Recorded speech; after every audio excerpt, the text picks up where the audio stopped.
So we've got the key people who oversee the project. Project Director Dave Watt, he's with CDOT. Scott Asher is the project manager. He works with us from Wilson Company, but for CDOT. And then Mike Ingram's with the contractor with Kramer, North America. So they'll be able to answer your questions after we wrap up here. We'll head out to the site. As Bob said, my name is Dave Watt. I'm the resident here with CDOT on this. D-A-V-E-W-A-T-T is spelling the names, and I'm the resident here responsible for this project. Well, thank you for coming. Really appreciate the attention and the help in getting the information out to the community and to the public, and keeping our face present out there in our local community. I want you to know the message of the project team is on budget and is on schedule. And as we announce this segue into phase one, that's one of the key takeaways, that on a $113 million job that's been in development phases for quite a while, we want the information to be out there that this is on budget and on schedule. And that the Kramer CDOT team are very much looking forward to easing out of what we've been referring to as phase zero, with a lot of the work being done offline, and easing into the next phase of construction, where there will be additional work and activity along I25 and US 24. There's going to be a number of traffic switches coming up that Mike will be discussing. But we are going to be having 3 lanes maintained during the day, and we will be lowering the speed limit down to 55 miles an hour. But we appreciate you coming out so we can get this information out to some of the changes that are coming to the interchange project. And again, I hope you're all here for the I25 Cimarron Design Build project. And again, the Kramer CDOT team feels these are positive changes as we go on schedule and stay on budget and move into this next phase of work. With that, describe a little bit of the project. On the southern limits, it's down here at the concrete of the Nevada-Tejon Interchange. Working our way north, where we flatten out this curve a little bit and head into the I-25 Cimarron Interchange, going over US 24 and over Fountain Creek. This will be a single point urban interchange. This is very similar to the configuration you see at Austin Bluffs and Union, and as well as you see at I-25 and Garden of the Gods. So it's much like a diamond interchange, with the ramps folded underneath, being controlled by one traffic signal that will begin underneath the I-25 overpass. Continuing north up to the Colorado Avenue overpass. On the western limit, we go to 8th Street. We will capture, we'll talk here a little about the US 24 bridge over Fountain Creek, but the western limits of the project is 8th Street and US 24. And the eastern limits is the railroad bridge that Carl Springs constructed several years ago along Cimarron Street.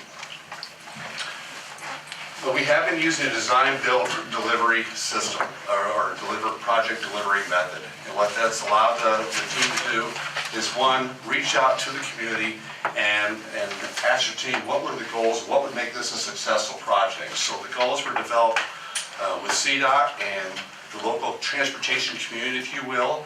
And those goals are over here on this wall, and they're also in your packet in a prioritized order, with the #1 goal being to maximize mobility, safety, and capacity in the interchange and its surrounding transportation network within the available budget. And I believe we've stated this is a $113 million overall budget that has included design, right-of-way acquisition, utilities, and the construction of the project. The second goal is to minimize inconvenience to the public. The third goal is to be on schedule and complete the improvements by the end of calendar year 2017. Again, we are on schedule with that. And the fourth goal is to achieve an aesthetically pleasing design and treat this as a gateway interchange. These are some goals that were developed, again, with the local transportation community as well as CDOT and our planning partners. Those goals help us communicate not only with the public of what we're trying to accomplish, but they help us communicate internally within CDOT what is important and what we're prioritizing. And they've importantly been an important segue of leading the community and into the design build industry and the contracting team of what was important to us and what we were trying to accomplish. So these goals have been set by the community. They are still with us in the contract, and they help us communicate effectively what we were trying to accomplish. And the Kramer CDOT team are tied at the hip through the contract with building these goals, and we're going to be accomplishing these goals in their prioritized order, if you will. want to speak a little bit about the age of the interchange. This was much constructed in 1959. It was built to the then current design standards with a traffic volume of far less than the 150,000 cars a day that are going through there today. We will be flattening out these curves and matching a 65-mile-an-hour design speed. Scott, 65? Yes. Our current plans are with that. And we haven't really done, we've scabbed on some, I should use a better word there, we've added on to the structure over US 24 in Fountain Creek to provide the 3-lane configuration today.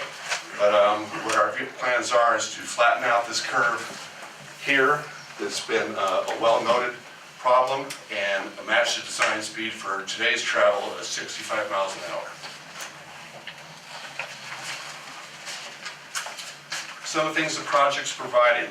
There's an innovation opportunity with design build that we've developed a basic configuration that includes a single-point urban interchange.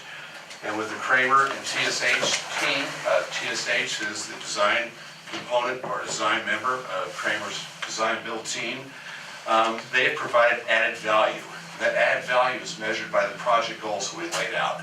So some of those added value elements or requested elements that the Kramer TSH team has provided include a full width bridge structure over US 24 and Fountain Creek. And what that means is we're not going to have to come in and add on to these bridges in the future when the subsequent phase of I25 improvements come. You may recall that the environmental assessment or the long-term plan calls out for 8 lanes of I25 through the community. This will provide the 3 lanes that are currently there today in a much better configuration, but we will have the full width bridge structures. A second element that was not part of our initial basic configuration that has added value to the project and to the community is the US 24 bridge over Fountain Creek. This was an added benefit that we're able to get this structure completed and out of the way and in its proper location to facilitate future improvements on US 24. A third added value element or additional requested element is Fountain Creek improvements all the way from I-25 and the confluence of Monument and Fountain Creek west to 8th Street. So this will be opened up to allow better flood conveyance, additional riparian habitat, so this will look a lot better than the invasive species that we've seen kind of clog up Fountain Creek as it exists today. So you see that it's been opened up currently, but this is going to be widened out to improve flood conveyance, and it's going to look a lot more natural with the vegetative species that are going to be added in with the project as we improve that creek channel. The fourth element, which includes a lot of different parts, but the fourth element was a contractor-developed additional requested element. And again, this provides added value to the interchange area. By building this quadrant road here, this is an additional connection between 8th Street and Highway 24. This is going to help take the left turn volumes out of the US 24 8th Street intersection and allowing better movements through this intersection here. So it's going to alleviate some capacity problems that we have at 8th Street and US 24. That was not something that we were able to scope out as part of the original improvements, but it's one of the key features of this design build project that we've been able to recognize from the Kramer's TSH team. With that, I want to go ahead and bring Scott up and talk about the accomplishments we've done today in Phase 0. As Dave mentioned, and then Bob did too, we're moving into what we call Phase 1 of the project, which begs to ask the question of what we've been doing for the past year. So one of the things that's, a lot of things have been happening for the past month or past year, if you will. And the way Kramer sort of developed their project approach was actually to do what we call a Phase 0, which is really a lot of construction work and different aspects of the project that can be all done offline and without, impacting traffic or minimizing impact of traffic. So a lot of the work that's been done to date, we've had the right-of-way acquisition that's happened up in the northwest quadrant, and the buildings demolished up there, and the site in that area prepped. The Express Inn area, where the old Express Inn was, the hotel was demolished, taken down, and prepped for the site for the construction in the area. Those are things that happened, probably 2 years ago now already. and have been ongoing actually as we go through this. Now, at the same time, there's been a lot of utility work that's been done, undergrounding and relocating utilities to set the project up for more efficient construction. Specifically, we've underground a major overhead electric transmission line that was on the west side of I25. That's now underground and out of the way so that they can widen the highway. We've done a lot of other utility aspects of relocating some gas lines and water lines up in the northwest quadrant to get things out of the way as well. So a lot of those things have been happening. Probably, one of the biggest things that people have been seeing happening is a lot of dirt moving on the west side. As David mentioned, we're trying to flatten out the curves here, and as part of flattening out the curves in this area, we're actually shifting the interstate about 80 feet to the west. You can see a lot of embankment that's going in right now and a lot of dirt that's been coming in. And that's really to allow for a settlement of the project and try and get a lot of, since as we're, compressing or putting a lot of fills and a lot of dirt on top of the existing ground, it's kind of, the existing ground's kind of like a sponge. And what it'll do is it'll start to compress as you add more weight to it. So through that process, we're able to allow that settlement to happen prior to putting pavement on it and letting the ground and sort of settle out before we do any of the permanent improvements on that and switch traffic over to it, which is actually a good thing for us all. I mean, it's been a great approach that Kramer's come up with to try and mitigate bumps at bridges and differential settlement within the pavement sections. So that's a really great thing and really part of this design build process. Other things that you've seen going on in the creek area, started working on developing some of the grading in the creek area as we do the improvements in there and just prepping the site overall for a lot of this construction.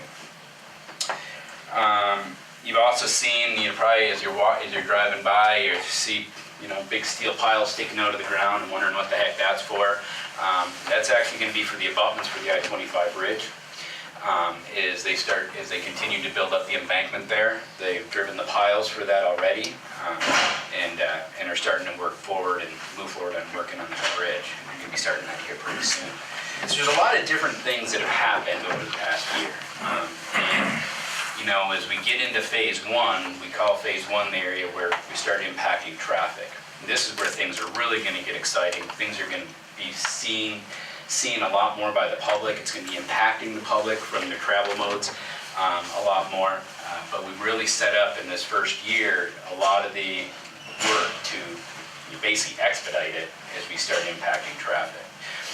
One thing I guess I didn't mention was the design for the whole interchange now is basically complete. That's really what's been going on over the past year, is going to get all the design details completed. There are some early action things that obviously have gone ahead of time that Kramer and the team have been working on building. But the major components of the design are now basically all been completed with a lot of coordination with the stakeholders, the city, the county, and other agencies as we go through it. So with that, I want to turn it over to Mike, let him talk more about what's really going to be involved in phase one and what you can expect here over the next year. Well, now's the time that we really start affecting traffic. We try to minimize that until now, and it's inevitable that we have to do it. Starting Sunday night, I will have lane closures, probably double lane closures on southbound I-25 initially to restripe. We'll narrow the lanes from 12 feet to 11 feet. We'll reduce the shoulder widths and ultimately place concrete barrier to protect the work area from the traffic area. And that'll be on the north end, up around Colorado. We'll start just north of Colorado and extend all the way down to the bridge over 24 or Cimarron. We'll also have some realignment on the south end where the new ramp will come in to give us work room for the tie-in for the new southbound on-ramp. Concurrently with all that, we'll be working on US 24 between the 8th and I-25 to restripe that. Ultimately, we have to pave over the median that's there to allow us to shift the traffic to the north to gain us access to build the roadway leading into our new bridge. We do have our work coming up next week. We'll pour our first bridge deck for 24 over Fountain Creek, so that's coming along very well. All that will lead up to finishing the paving. We have the new alignment of the southbound on-ramp that will probably be online first, probably about mid-April. Following that, there's a little bit more work to be done on the southbound exit ramp to 24, and that will probably make the most significant change to date of the project, because it eliminates the old loop ramp that you have now to get to 24, so it'll be a direct connection to 24. This will be a signalized intersection, so if you're headed east or going west on 24, you don't have to wait for a break in traffic to turn left to get onto southbound I25. You'll have a signalized intersection. Also next week, or actually it'll be 2 weeks from now, we have some more widening that will require closure of a southbound ramp, both southbound on-ramp and also the southbound ramp to 24 itself. Because we have to widen the paving on the south side of 24, which goes through these islands, so it'll be an overnight closure. We'll detour traffic up to Bijou, and then ultimately they go southbound from there, or get onto 24. But we'll have those marked out, and we'll put advanced warning signs out when that happens.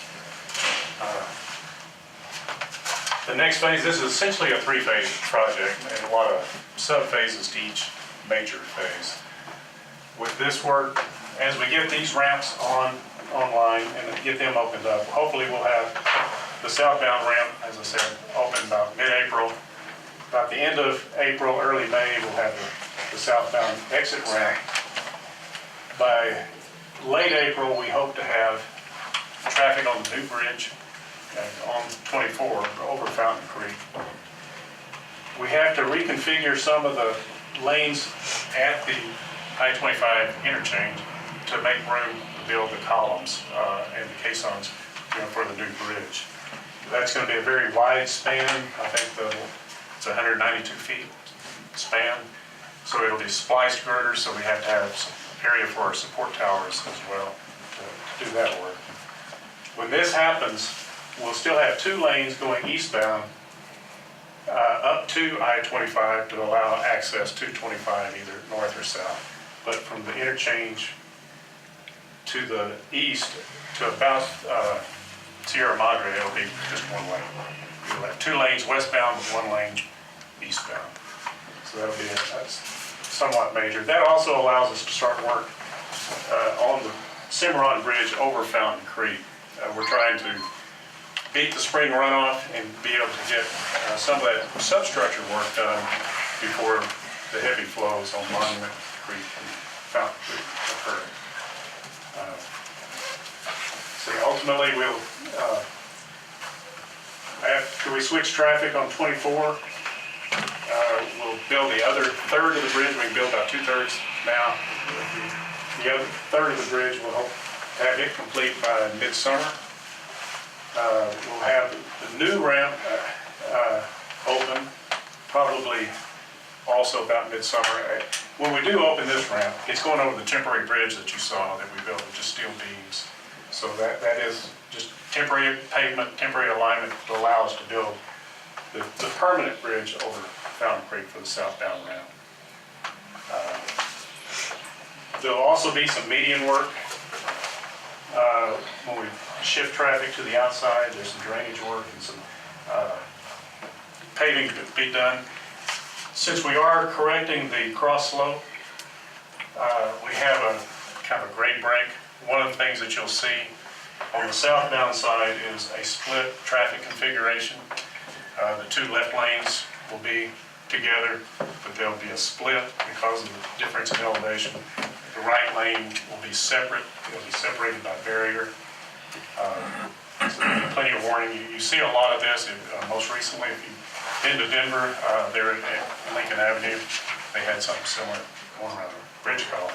We don't have a bridge column, but it will be separated because of the difference in elevation of the roadways. That'll be a relatively short duration.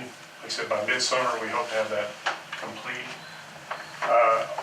All of this is pushing towards to get the bridge over, the I-25 bridge over Cimarron complete. Roadway complete up to the bridge, and that'll be essentially the end of phase one. Probably early spring of 17, we'll have the traffic on the new alignment, which will be the southbound side. We'll shift all the traffic to that side. That leads us into phase two, which would be building the northbound side. So that will last probably until late summer of 17.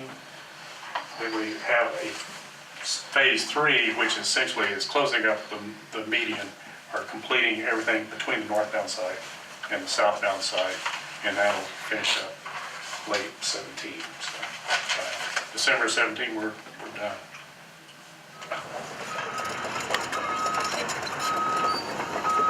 The most important thing that people need to recognize is we're starting to move into phase one of construction, that we're going to start impacting traffic.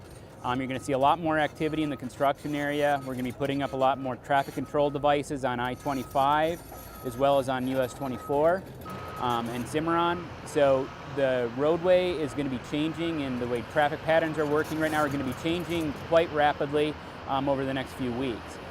Those things are going to happen continuously over the next year or so. So we've asked people to be very cognizant of their surroundings, pay attention to where they're driving, pay attention to what's changing out there to keep themselves safe and everybody else safe that's in the work zone. Well, we'll always maintain 3 lanes of traffic in each direction during the daytime.